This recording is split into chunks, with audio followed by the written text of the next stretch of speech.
Evening, everybody, and welcome to the Mountain Zoom.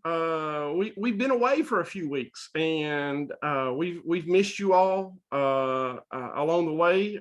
We've had some cancellations, we've had some changes, we've had different things, but hopefully after the first year we can get something started. But we've got a Mountain Zoom tonight, and then we got a Mountain Zoom again Thursday night as well, and I think you'll enjoy both of them. Tonight, we're going to be discussing. We're back in September. We covered disaster planning, that sort of thing, and so we're along those lines tonight. And we're going to talk about fire safety within the home. And we have David McGill with us, and David is the Harlan County Emergency Management Director, and he's going to discuss that. And then also had Shad Baker, the ag agent in Letcher County, and he is actually going to be covering a little bit as well. So Shad, if you want to go ahead and cover a little bit while we're having this session tonight, and I'll go ahead and turn it over to you then. Thank you for the introduction, Jeremy. We had David on to speak on this subject. I think last year we spoke about smoke alarms and other things. And when we covered it before, I knew that it was important. And my house has had carbon monoxide detectors in it. It's had smoke alarms in it. I've been pretty cautious about checking the batteries, and I already had a little bit of phobia about it, but it became a lot more real for us last month. For those that don't know, we got a phone call at about 6 o'clock on November the 5th in the morning. And it was family calling to tell us that my in-laws, my mother-in-law and my brother-in-law, that their house was on fire. And we immediately sprung into action and got up to the house. And when we got there, it was pretty clear that it was too late. The house was, it's kind of T-shaped, and the front part of the house was totally gone. The roof had collapsed, and it was just like a metal roof that was down on the ground. And the back portion of the house where the bedrooms were was still standing, but it was charred pretty bad. And he had, my brother-in-law had a truck that was next to the house, and it was one of these aluminum body Fords, and it was totally melted. The aluminum was just, it had melted the engine and the frame, or the body, not the frame, but all of that was on the driveway. And so we had to deal with a significant loss in the family. And they did not have working smoke detectors in their home. They, for whatever reason, that just wasn't something that they put any kind of a priority on. And I think there's probably a lot of people out there that they forget about them.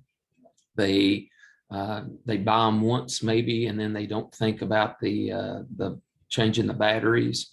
Maybe if the thing starts to chirp, it's an annoyance, and they just disconnect it because they don't want to hear the chirping.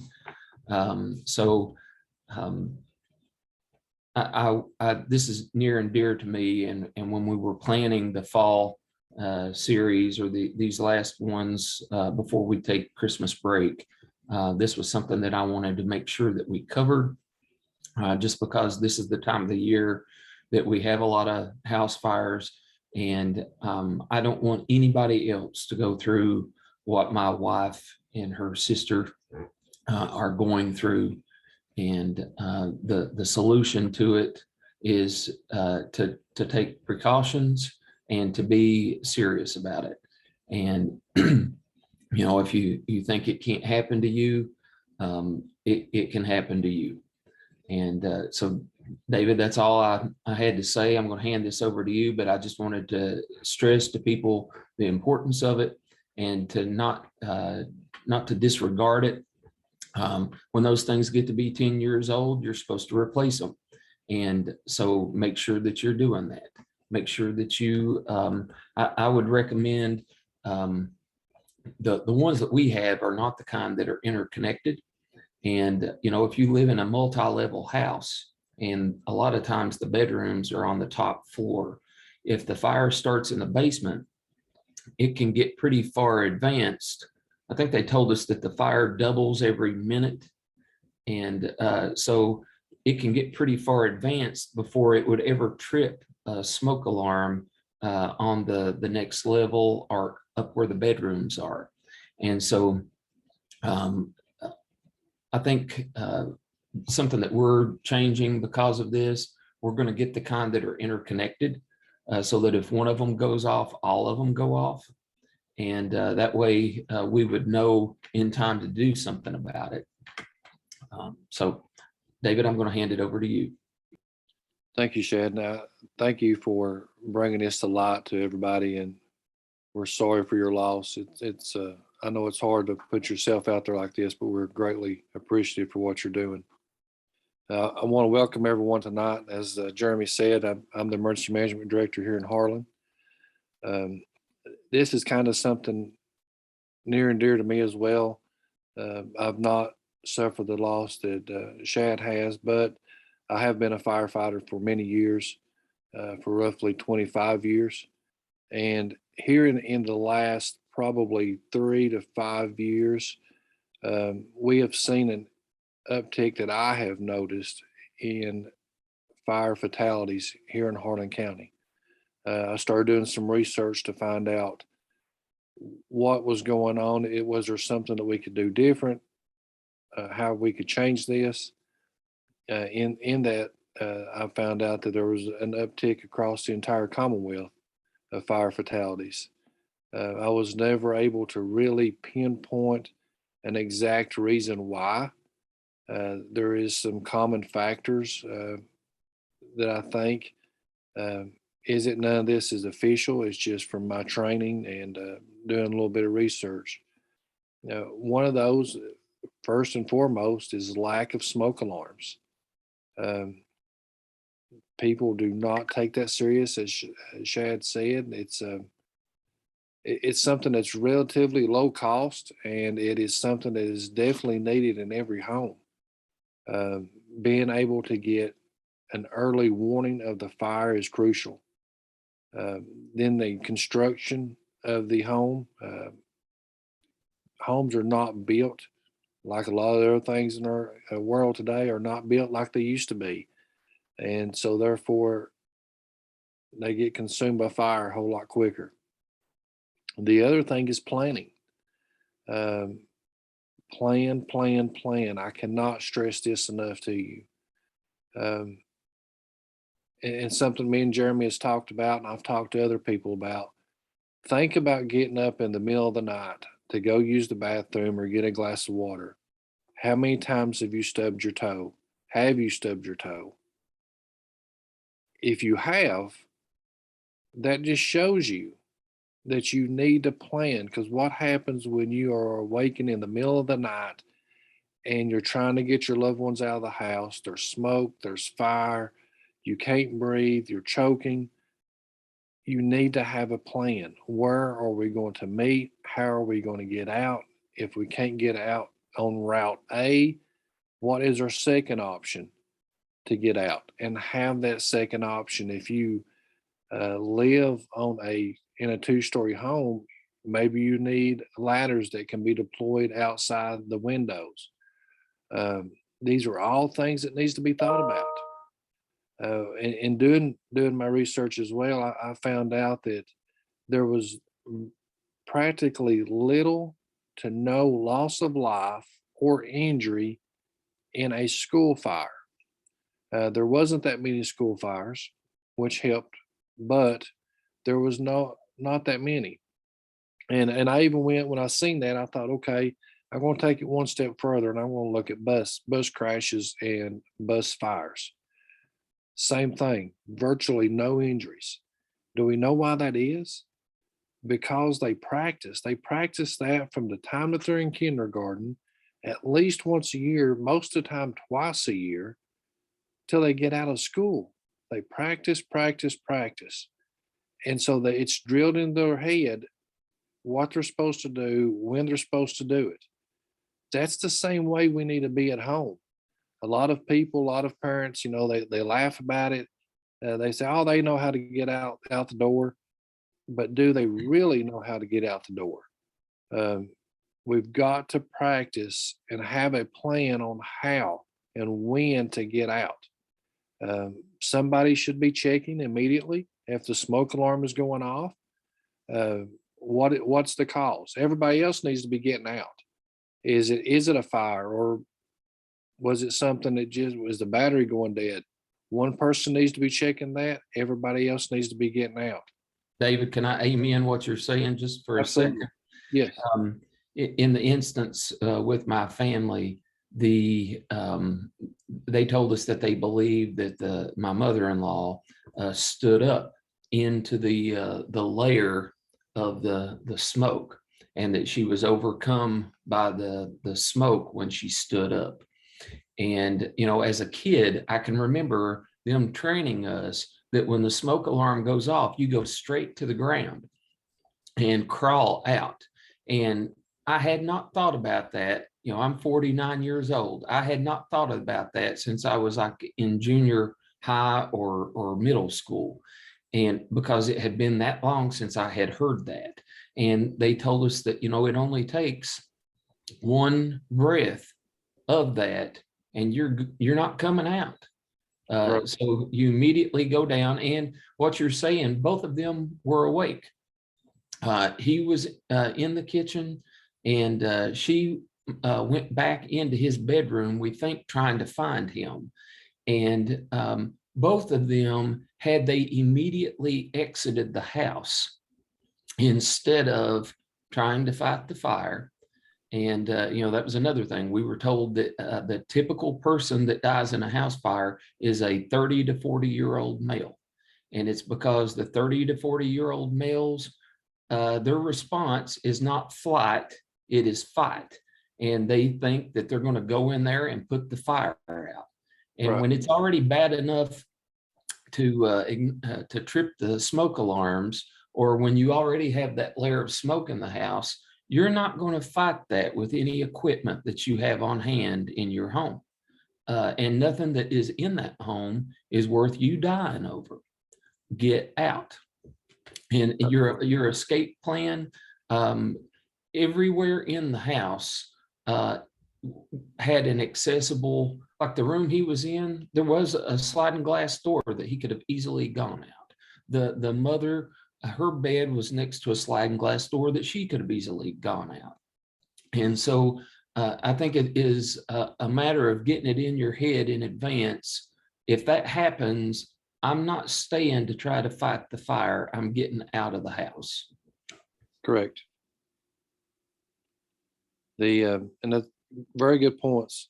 And if you do have a fire in your home, and hopefully you have fire extinguishers, we'll talk about that for a second. If you have a fire extinguisher, you need to have, my recommendation is no less than a 10-pound fire extinguisher. They are a little expensive, but when you need them, you need them. If you can afford it, I would recommend a 20-pound fire extinguisher. But even with that, the biggest size fire that you would want to try to fight on your own is no bigger than if a chair was on fire in your home. If the fire is bigger than a chair, you want to exit immediately. Don't even try to put that out. You're going to just exit the home immediately. And of course, call 911. If you are fighting the fire, you think that you can get it out, someone should still be calling 911, getting those people there as quickly as possible. Because, we are all blessed with great first responders in all of our counties, and I'm very thankful for them, but they're volunteers. So, they have to come from their homes or their jobs and get the equipment and then come to the fire, which causes a delay sometimes. So we need to make sure we're calling 911 as quickly as possible. Plan, plan, plan. I cannot stress this enough, and practice that plan. You may say, okay, this is what we're going to do. If we're asleep and we hear the smoke alarm, and go up and push that smoke alarm and make everybody exit the home the way you have planned it. If it doesn't work, that's fine. Talk about what went wrong. How can we adjust that plan to make it work better? That's the whole purpose of the practice. It's not just to get it in muscle memory, but it's to make sure the plan is going to work. Do this all different times of the day. Is the plan going to work at all times? Don't take it for granted that it's a joke or we're not, the wife is cooking, whatever it might be. Take it serious every time. To talk about smoke alarms a little bit, smoke alarms should be placed up high and roughly 6 inches away from any corner and 6 inches down from the ceiling.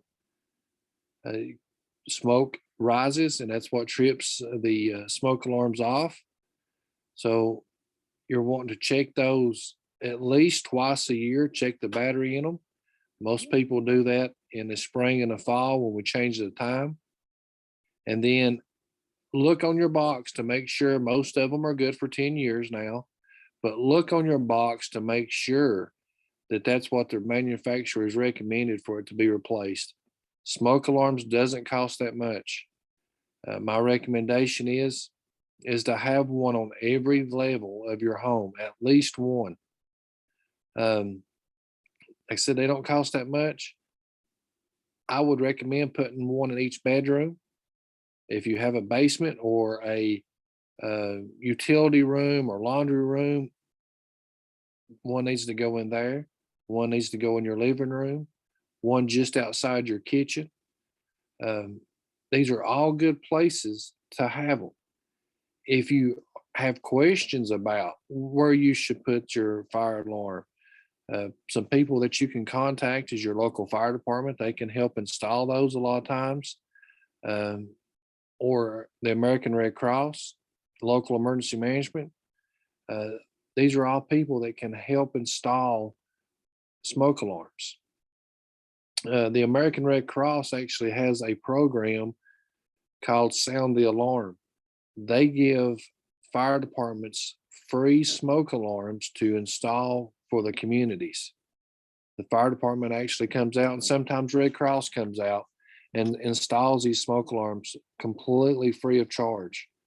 There's no catch, there's nothing to it, just a little bit of time, and they install these smoke alarms. If you're hard of hearing, they also have what's called a bed shaker alarm. When the smoke alarm goes off, this is actually in underneath your bed, and it shakes the bed to help wake you up in the event something's going on. All good things to be thinking about. Like I said, a very low cost, it will save your life. The other thing is sometimes something I'm not a big fan of is smoke alarms and CO detectors combination. As I said a minute ago, smoke rises, and a CO detector is supposed to be mounted low. So to me, you need to have two independent detectors, a smoke detector up high and a CO detector down low. If you're using a combination, one or the two is not going to be picked up very efficiently. So both alarms are not that expensive. They last for a long time. And when you're talking about your life, there is no price that's too great. Things can be replaced, but you cannot. I cannot stress fire safety enough. And we've got to have this plan. And as Shad said a few minutes ago, when you're making this plan, don't walk out, crawl out, get low. That smoke is rising to the top of the ceiling. And the more smoke that gets in the room, it's going to start getting lower and lower along with the heat. So there's fresh air down low. Get as low as you can. If you have to army crawl, army crawl. If you can crawl on your hands and knees, that's fine. The objective is to get out quickly and get out alive. Going back to the smoke alarms a minute before I forget, some of the departments around here that I'm aware of that are giving out smoke alarms through American Red Cross is the Harlan City Fire Department, Wallens Fire Department, Lynch Fire Department. Now you can contact your local Red Cross. Chad, I don't know if there's anybody in your area that is actually doing that or not, but we can get you in contact with somebody to find out. And for Wise County, I'm not for sure there either. But you can get in touch with your American Red Cross, and they would be able to tell you if any fire departments are doing it in that area, and if they are doing it themselves in that area as well. Hey, David, I had a question for you. Okay. One of the things that came up after this, I guess the investigators that came, we had two different ones. We had the state fire marshal because there were deaths involved. And we also had the insurance, Farm Bureau sent in their own investigators. And, they go through and I asked both of them if you can identify the cause. The family would very much like to know what the cause was. And, that's just something that helps us process what's happened. And the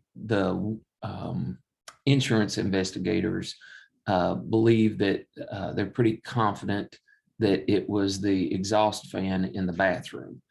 And, a lot of these exhaust fans, lint builds up in them and they're not easily cleaned. It's almost like it's a design flaw. Unlike your dryer that has a filter that you can remove and clean, that's not really the case with the exhaust fans, but it was in the attic. And so the fire, they believe, was, across the whole ceiling, and they wouldn't have been able to fight it anyway. And so you can't put smoke alarms in attic spaces because of the heat that builds up when in the summertime when the sun is on it. And I understand that they have something that's called a heat detector that you can get.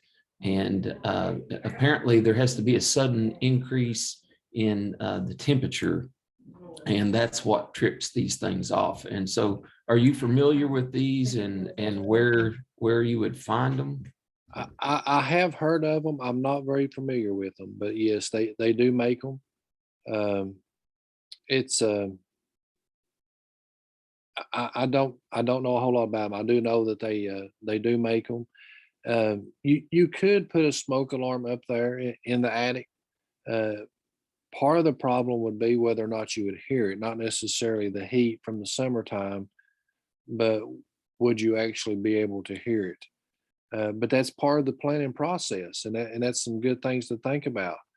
And I know exactly what you're saying with the exhaust fan. I've actually dealt with that a couple different times. And it's definitely a problem. And another problem is people not cleaning out their vents of their dryers. You got the lint buildup from dryers. It just builds up because people are not cleaning it out. And then that eventually catches on fire too. There's That's like 70%, isn't it? Like, I think what I read was like that 70% of the house fires were from dryer vents that were clogged. Yes. I've got one of these. You can get them at home improvement store. I'm not allowed to endorse anybody, so I was trying to figure how to say that. But it's like a telescoping brush that you put on a drill, and I will turn the dryer on so that it's blowing everything out, and I'll just run that thing through, and it's rotating as it goes. And I do that when I check my every 6 months. And some of the newer dryers have that airflow that will come on. It will tell you that there's an airflow problem, and mine says AF, and that's what that means. But if you don't have that on, I know it's only the newer dryers that have that, and we just happen to have replaced theirs, but probably twice a year they need to be cleaning those dryer vents out. Absolutely. And that's I've got the same tool that I use. It works great, minimal effort. It doesn't take much time at all. So yes, at least twice a year, and maybe more than that. If you have a big family or washing a lot of clothes or something of that nature, you may need to do it more than that. But yes, at least twice a year. I'm trying to think if I've missed anything. I think that I have pretty much covered everything, and the biggest thing that I have to stress is planning. I beg you to plan and to practice your plan multiple times. Don't just say, okay, this is what we're going to do. We're going to practice it one time. It worked that one time, and we're done. You need to do this maybe twice a year when you check your smoke detectors, or more than that. More than that would be absolutely great, because you have to remember your family's life and your life could depend upon this. So you want to make sure that it is correct and right, and it's not going to fail you. So practice, practice, practice. Please practice this plan and make a plan. And if you have any problems making a plan, you need help, contact your local fire department. Contact my office, 606-573-6082. I will help you, or I will get somebody in contact with you to help you make a plan and to make sure that you're doing the correct steps.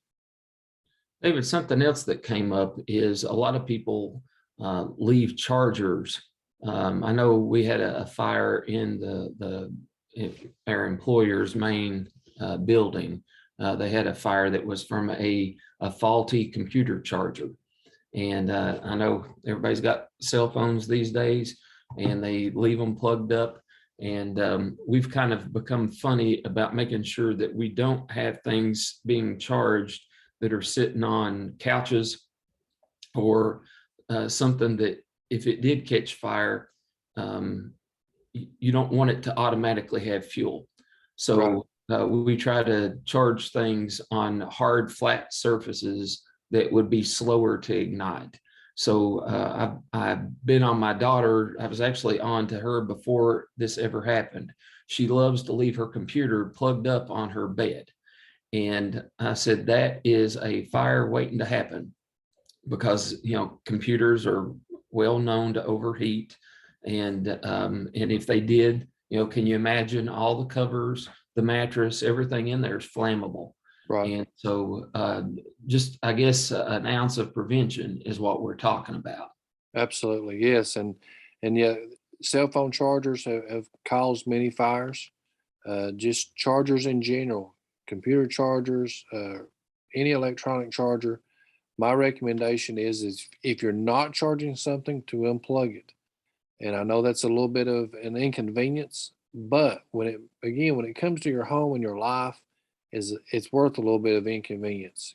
Go unplug that charger, and just leave it by the bed or wherever you're charging your device at until you get ready to use it again.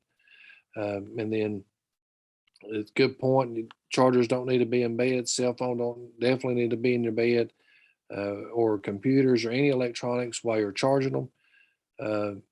This can cause overheating and then ultimately cause a fire. Now, this is the time of the year too that people have a lot of extension cords. And sometimes people are really prone to have one extension cord feeding another extension cord, or they will have it going underneath a rug, and they walk on it, and that can cause it to get a short, which, if it's under the rug, if there's a short under the rug, you've given it fuel. Right. If you got carpet in your home, that carpet, if you've never seen carpet burn before, it's intense. So that would be a bad situation. But as far as, since you deal so much with fires, what would you say your top 10 through the years, can you rattle off your top 10 causes? Maybe things that you've seen that have been the biggest culprits?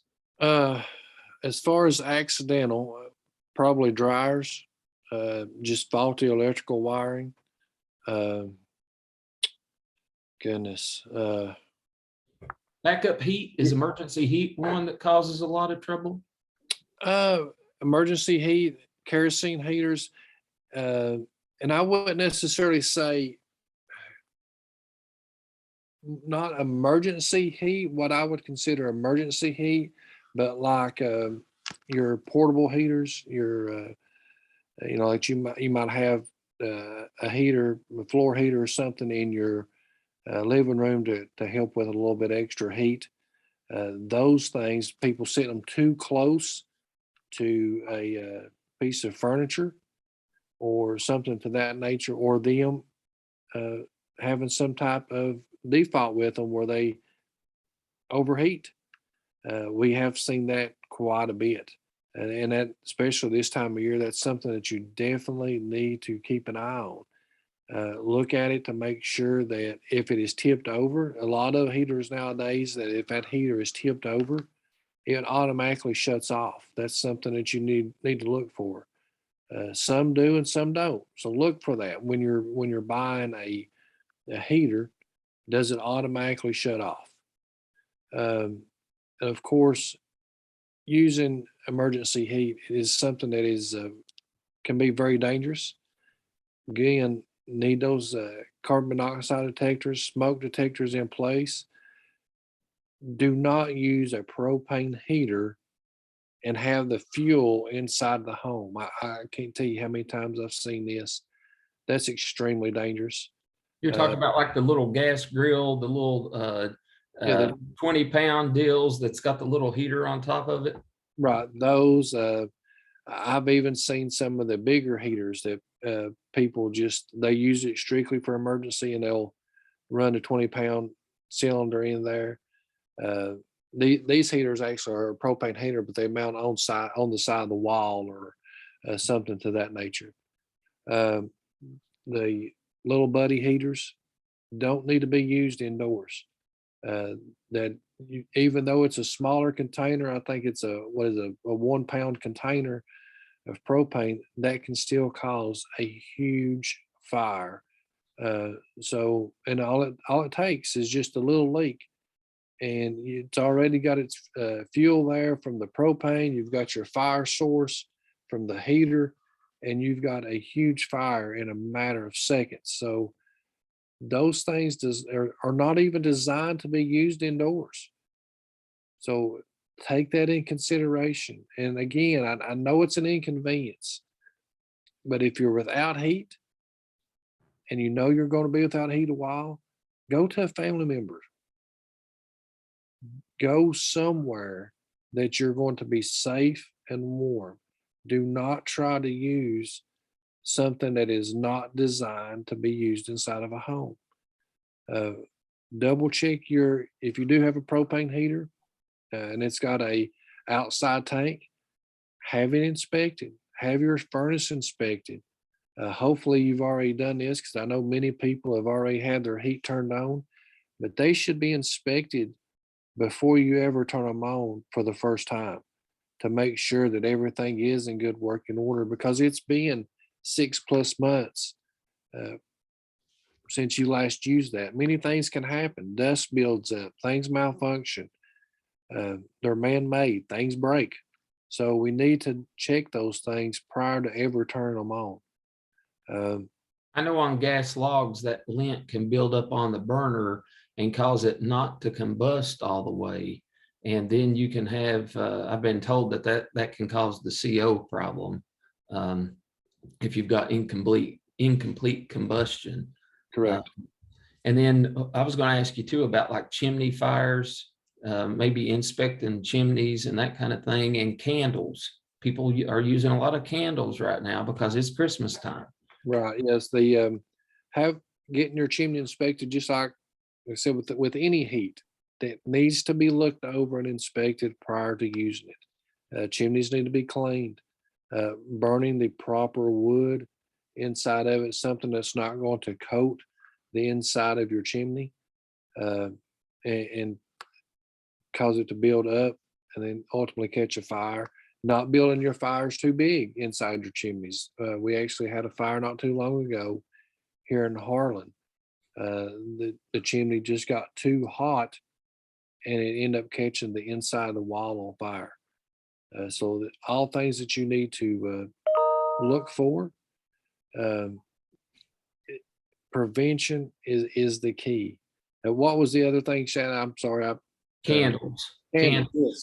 So I knew it was something close to me because my girlfriend, I think she hates that she fell in love with the firefighter because she loves tart warmers, and I've fussed and yelled at her over tart warmers.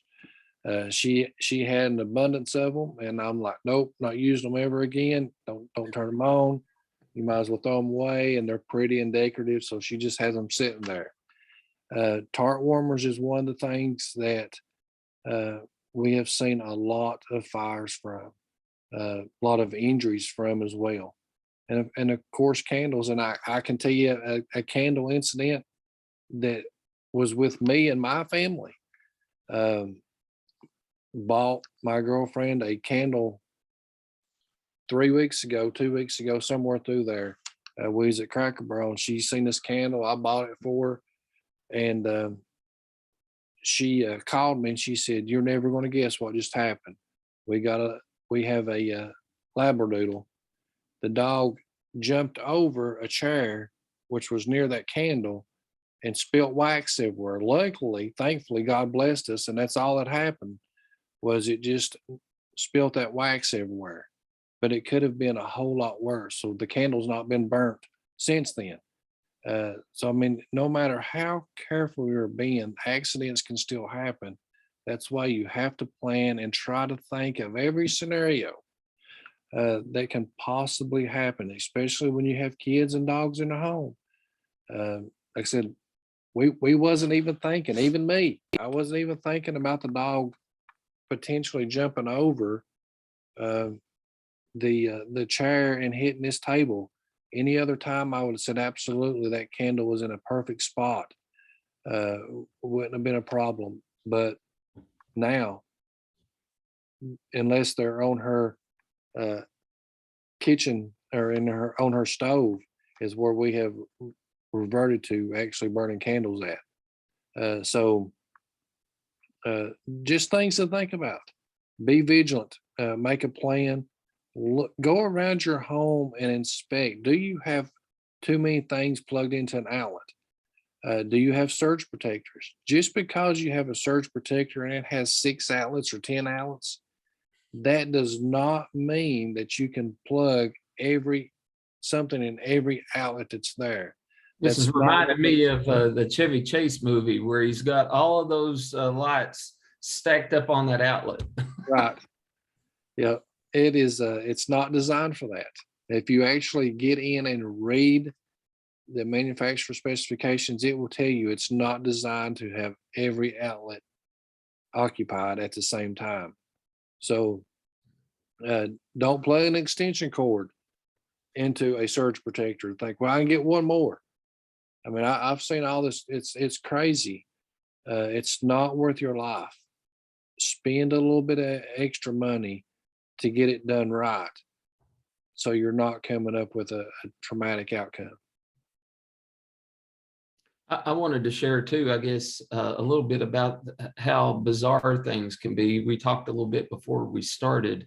I've got a neighbor that right after this happened with my family, they were using heat lamps in the doghouse, and that dog knocked that heat lamp down into the cedar shavings, which ignited the doghouse on fire, and it was sitting next to their house, and that caught their house on fire.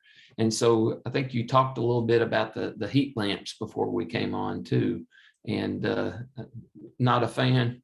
No, absolutely not a fan of heat lamps. I had a dear friend of mine, his house caught on fire due to a heat lamp, and I've worked several other fires in our county due to heat lamps. And his house was similar to that. he had dogs, had a heat lamp inside the doghouse. The dog knocked the lamp down, caught the doghouse on fire, ended up catching the outbuilding on fire, and the outbuilding was on fire. And then the outbuilding, of course, was right next to his home. And by the time he realized it, outbuilding was already up in flames. He called, of course, 911. By the time we got there, part of his house was already on fire. It can happen in a split second. And that was at 7 or 8 o'clock at night. You know, what would have outcome been if it would have been later in the evening or in the middle of the night?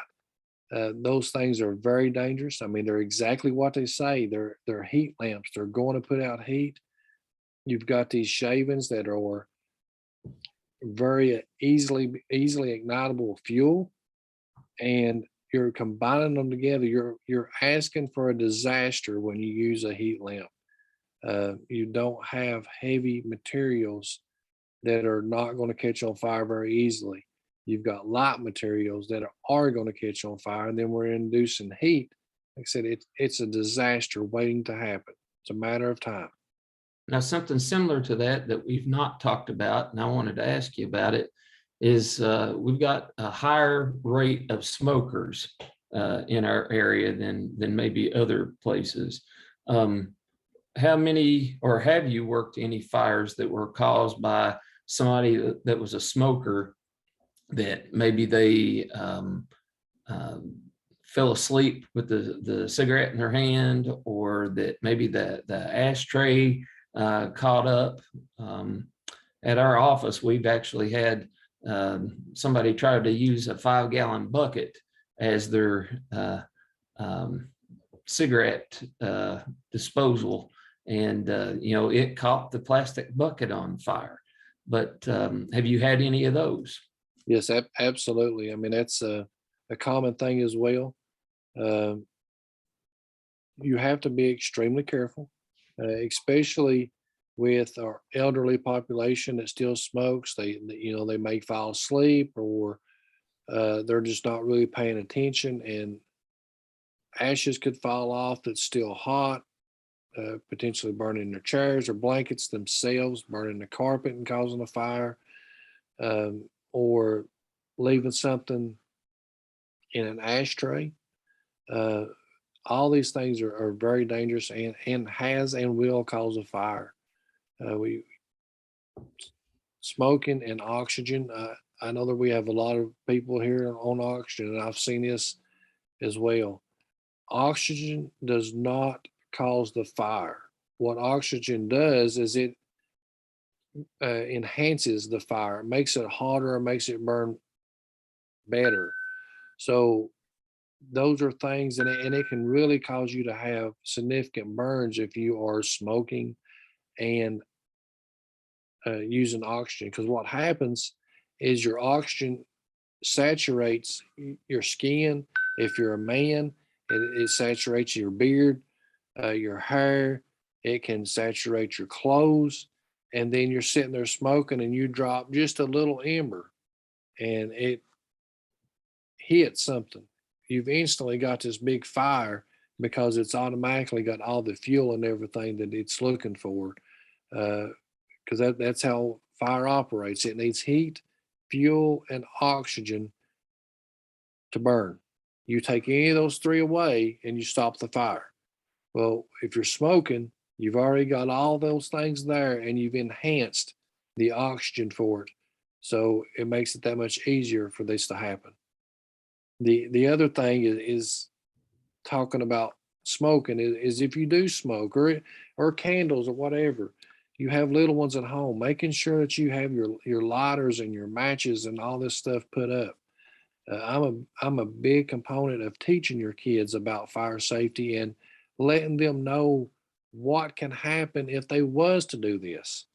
Uh, you can get hurt, you can hurt somebody else, maybe even kill them. So let them know the seriousness around playing with matches or lighters or whatever, that it's, or even candles, that it's dangerous. It's not something to be played with. It's not a toy. It's a tool to use in certain situations, but it's absolutely not a toy. One last thing was that my dad, when he was a little boy, I think he was like 9, he burnt his family's home down, but he had put bacon on the stove. And he did what kids are prone to do. He forgot about it and walked off and started doing something else. And grown-ups do that as well. But cooking fires and grease fires, and I guess those are all things that can happen. Just forgetting to pay attention to what you're doing, and to focus on one thing at a time and do it well. Right. Yeah, and it's common with everybody. We live a busy lifestyle, and so we start cooking. The kids yell, or the husband, wife yells, whatever it might be, and we get sidetracked on what we're doing. But absolutely, that's one of the big things is grease fires, kitchen fires. Number one, can you put it out? How big is the fire? The other thing is never put water on a grease fire.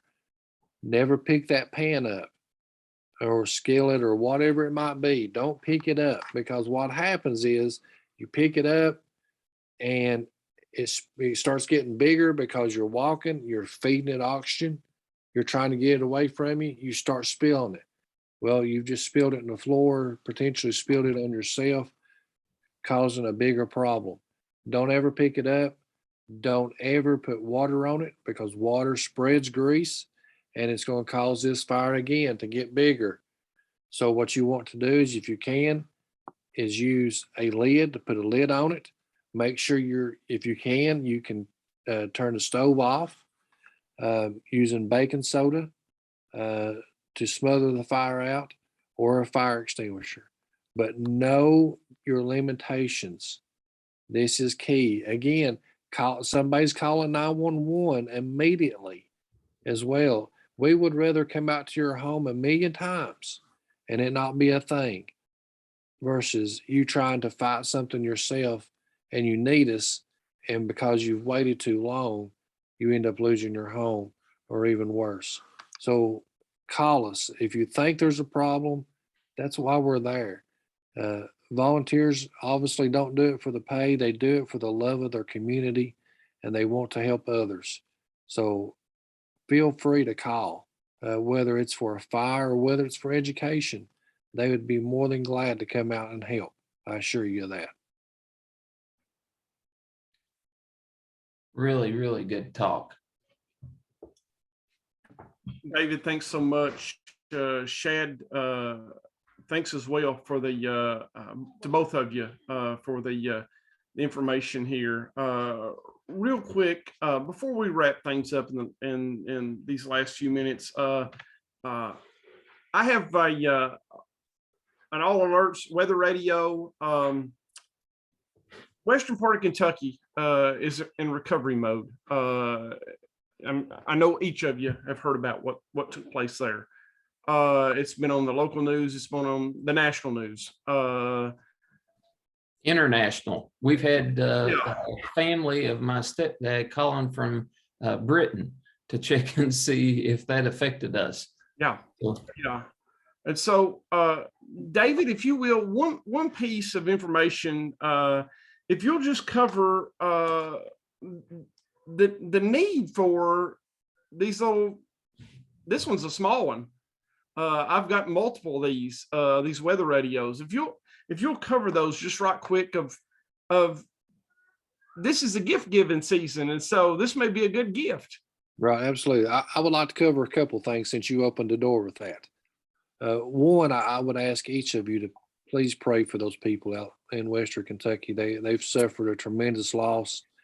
I was actually on a conference call earlier today with a lot of the judge executives. They desire our prayers. The other thing is, yeah, absolutely, a weather alert radio is just like a smoke alarm. Very, very much needed. You're not going to use it every day, but when you need it, and you need it to work right. have a couple different things. Me and Jeremy just talked about this the other day as well. Don't depend upon one form of communication for a weather alert. Here in Harlan County, we have code red, um, which calls your cell phone or your home phone. It can send you a text message, can send you an email. So have multiple ways, whether that's a code red, your alert radio, your TV, whatever it may be. Don't depend upon one source of communications when you're looking for your weather alerts. The other thing is a weather radio doesn't cost much. You can pick them up at Walmart somewhere between $10 and $30, depending on what you're looking for. They don't cost a whole lot. A great gift, like as Jeremy said, for this Christmas season, because not only are you giving them a tool to use, you're saying, I love you at the same time and care because you want them to be safe. The other thing is, again, you got a plan. What are you going to do if this happens in the middle of the night? It's going to be aggravation, going to be an inconvenience. But if there is something potentially, we had a lot of warning actually with this storm that we knew potentially there was going to be tornadoes. Be awake. Is it aggravation? Is it an inconvenience? Absolutely. But guess what? You may be alive the next day because you was inconvenienced, because you was able to alert your family in time to get shelter. These Glad storms. you said that because I have a weather radio next to my bed. I had the volume turned all the way up so that if we're downstairs during the day, we can hear it. At night, it is deafening when that thing goes off. Right. And the other night, it went off twice. And when it went off the second time, I decided I'd had enough of it and I unplugged the thing, which defeats the entire purpose of having the weather radio. But so I'm glad you said that. Yeah, absolutely. And I get it. I know what you're saying. These things do get aggravating, but it's not worth your life. And take that inconvenience and again, plan. Maybe you stay up half the night because you've got something going on and or so many hours and your wife takes the other shift or whatever it may be. Make that plan. How are we going to address this in the event something potentially happens? I mean, whether it's a severe thunderstorm warning, which I know we have more of than tornado warnings here.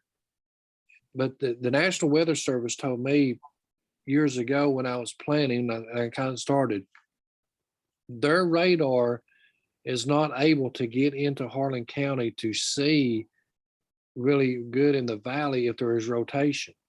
So that we actually set our quote unquote tornado sirens off during severe thunderstorm warnings by their recommendation because they said they cannot see in our valleys to see if there is rotation. So they want us to treat every severe thunderstorm as it is a potential tornado warning. So all things to think about. It's an inconvenience. Absolutely. It's a little bit aggravating. Absolutely. But you're alive to be able to be inconvenienced and to be aggravated about it. David, we think we've got people that think that we can't have tornadoes here. And I was just checking an article today that had the deadliest tornadoes in Kentucky, and it listed when they were and where they were. And one of the top, I think it was one of the top 5 was in Bell County. So, I mean, that's really close. Absolutely. Absolutely it is. And tornadoes can absolutely be here. Our mountain range, because we do have such high mountain ranges, it does break up the system sometimes and helps us, but we can have tornadoes here. And just like tornadoes form here, because I know the other myth is that if a tornado gets in here, it'll never get out. That's not the case either. It will leave just like it come. So we can't have them. We are protected to an extent by our mountain ranges because it breaks up the air system, and that kind of helps a little bit. But we can have tornadoes, and they can, if one was to form, it would get out just like it come in. But we have to be protected, and we have to have a plan, just like with all this. It all starts with recognition of the problem, and then from the recognition, developing a plan and practicing the plan. A plan is useless if you do not practice it and perfect it. Very good. Guys, great information. David, Shad, thank you so much. From fire to bad weather. Yeah, definitely those. I think that one there it's a small one, half the size of a cell phone. That weather radio, you're looking at $8 or $10, $12, something like that. They're not that much. You can carry that in your pocket. You can carry that in your backpack. It has the alert mode on it as well. So I've got one like yours, Shad. It'll wake me up in the middle of the night. It'll go off and I'm standing straight up in the bed, seems like. So Yeah. they work, and I can look at the radar and I know that, in an hour it's getting ready to go off again. So, and sure enough, it does. But great information there on fire safety, on weather safety. And David, we may have you back sometime in the future again. You've been with us 3 or 4 times now.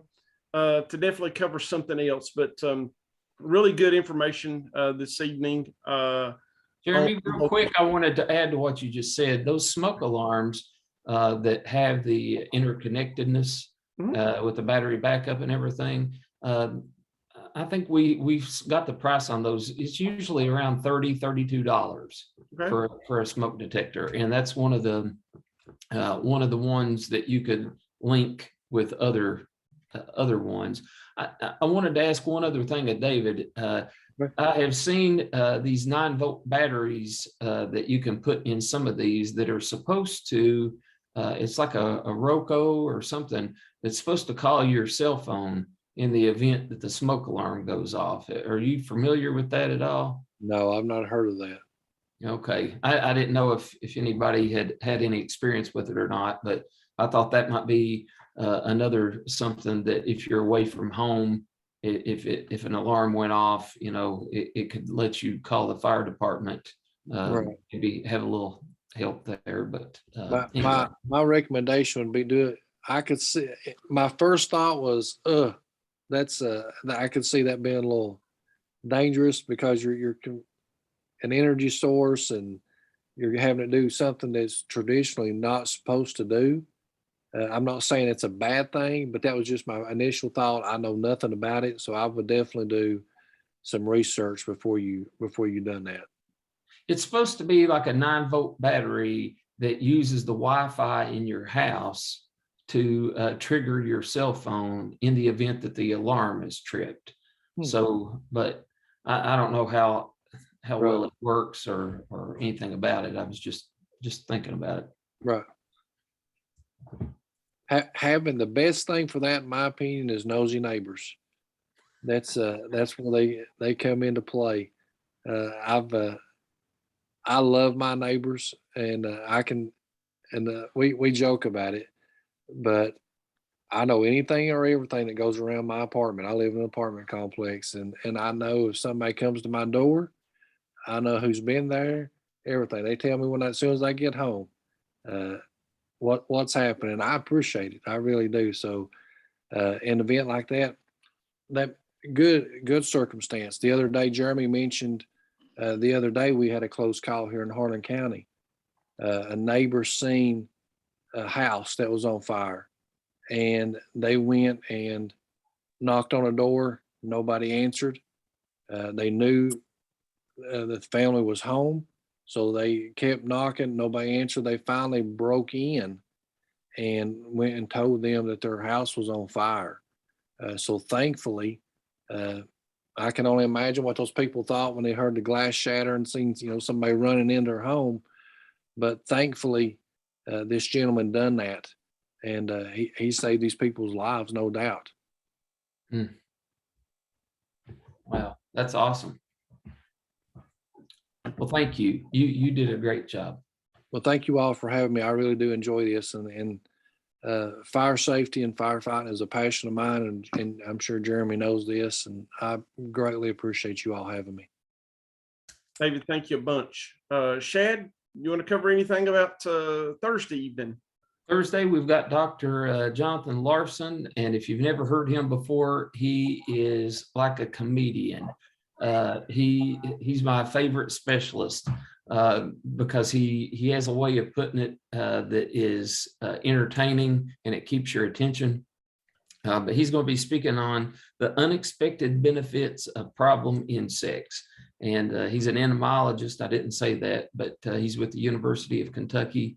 And I think you'll find him entertaining, and I think you'll learn something from him. So I would encourage you to attend. And that's this Thursday. And I believe that's our last, is that our last Zoom before Christmas? Last one this year. Yes, sir. Yeah. All right. Good deal. Well, it's great to see everybody this evening. David, Shad, thank you all so much. We appreciate everybody dropping in, and we're definitely we've got this recorded. We're definitely going to get it to YouTube and also to the government channel in Letcher County to get this out to other people who were not able to attend tonight. So, other than that, it's good to see everybody this evening, and we'll call it a night. So everybody have a good evening, and we'll see you on Thursday for the Mountain Zoom. See you. Thank you all.